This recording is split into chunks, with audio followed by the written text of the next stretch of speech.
నమో ఉదయ మిత్రులారా, స్త్రీలలో అధిక రక్తస్రావం ఈ సమస్య నుంచి తేలిగ్గా బయటపడటం ఎలా? అధిక రక్తస్రావం కాకుండా ఉండటానికి లేదా త్వరగా తగ్గటానికి ప్రధానంగా 2 పూటలా కూడా ధనియాల కషాయాన్ని అలాగనే పసుపు నీళ్ళని తాగాలి. పసుపు నీళ్ళు ఉదయం సాయంత్రం, ధనియాలు కషాయాన్ని ఉదయం సాయంత్రం తాగాలి.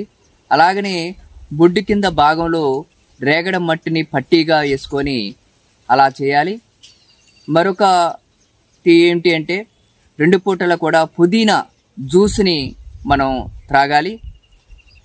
ఆయుర్వేదిక్లో అశోకరిష్ట టానిక్ని 2 పూటలా తీసుకోవాలి. అలాగనే స్త్రీ రసాయన ఒకటి దీన్ని కూడా 2 పూటలా తీసుకున్నట్టయితే అధిక స్రావం నుంచి త్వరగా బయటపడవచ్చు. జై గురు.